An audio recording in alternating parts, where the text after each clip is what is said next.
Yeah, she rocks over with the fan. Guarantee you with a little coaxing she'll run.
The first car I brought home from the Joplin Junkyard was this 68 Plymouth Satellite or Belvedere.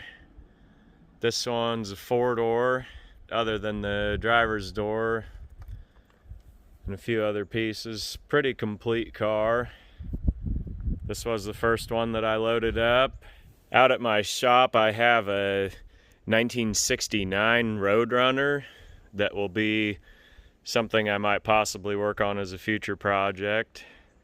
So I picked up this 68, even though not everything interchanges with a 69, but enough of the stuff that I really needed. I don't know if that car is something I'll work on real soon or right away or end up selling, but to be able to have this Belvedere here kind of helps get a few more pieces to complete that old Roadrunner. This car I gave $800 for, which if you add up individually what you'd have to spend on those dash parts, it does get a little expensive. And then also my car, I didn't have any bumpers with it, and they repro them, but in all honesty, what I'll be doing with that car, if I ever even do anything with it, would just be kind of a ratty build. And so I don't need anything perfect. I just need to have something on it. Just even for the bumpers, that's almost up to $800 by the time you factor in shipping. So those were a few of the reasons I decided to pull this one home. Now I'll show you what I picked up on my second trip out to Joplin. Was this 1969 Plymouth Fury III. Pretty original car, pretty intact. This one sat over on the side of the building, kind of away from the actual boneyard. So it was one that really never got picked on too much for parts. 69, so it's got the key switch on the dash there.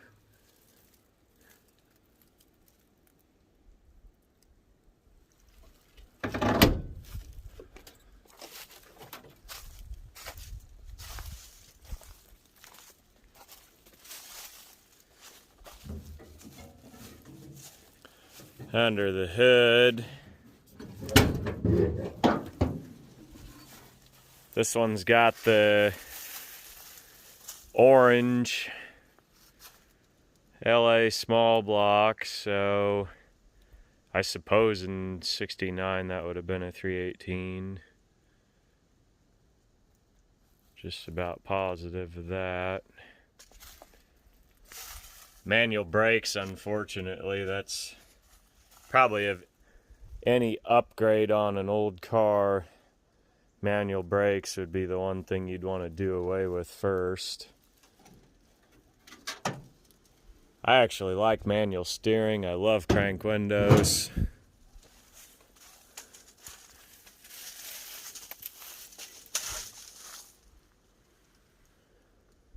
Overall, it's really a pretty straight car. Just kind of one of those that's starting to get a good bit of rust. Every old Chrysler Corporation car is going to have rusty rockers in this era. Trunk lid's rusty. Some people say the word Mopar is an acronym for mostly old parts and rust, and I don't really tend to disagree with them. So that's the '69 Plymouth. Third car I picked up from the Joplin Junkyard was this '79 Buick Regal. You see it laid around in the yard for a while, lost a lot of its parts, but the main draw of this car for me is that it is a T-top car, and so that kind of makes it unique.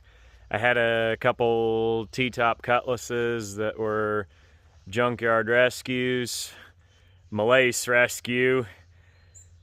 Got a Facebook page for that, so jump on there, and that's another way that you guys can be part of the Mr. Good Pliers community. So this Buick Regal is one that, you know, hasn't had any major panels sawed out of it, nothing that's punched its ticket as a parts car. I do have another car over in the yard that's a yellow '79 that would donate pretty much everything this one needs to put it back together. Right now in 2020 may not be one of those immediate sales, but you know, I'll sit on this car for another 5-10 years, and if nobody buys it in that time, then maybe something that somebody one day will want to fix up and restore. So not eating anything, not hurting anything to sit around a little longer till it has its day. The fourth and final car that I pulled home was this 1970 Chrysler Newport Royal. This old car is a mile long. This body style from '69 to '73 is colloquially known as the fuselage, because that long rounded shape down the sides reminded people of the fuselage of a jumbo jet, and it is a jumbo sized car. It takes up my whole trailer. This is kind of a rough old dog. It laid out in the junkyard for a good long while. It's one of those cars that, guys, a lot of them went away. They went away to the demo derbies, and they went away to the crusher.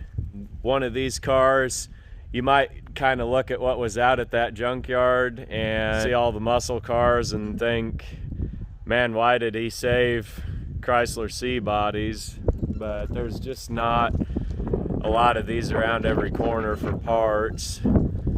And you can see in my background here is my shop building. This was the Chrysler Plymouth dealership here in my little town from the 1930s until 1987 when they moved over to Newton. And so for me to bring a car like this back here, you know, it's kind of a way of preserving the history of what this dealership was. Hard to fathom this car is 50 years old, you know, they're not around every corner. And it's a time and place in history that won't be relived, but, you know, I feel like by pulling a car like this home, it's as close as you can come. Most important highlight of this car, and the thing that makes the Royal is the 360 V8 engine. So Chrysler Newport New Yorkers would have had 383s, 440s, but for '71 they came out with the Newport Royal, and before that the base trim for the Newport was just the Newport. Then you could get the Newport Custom. So Newport actually had 3 models for '71, and in '71 you could get the 383. The Royal was discontinued after 1972, so just 2 short years that this unique powertrain 360 and a Newport was available.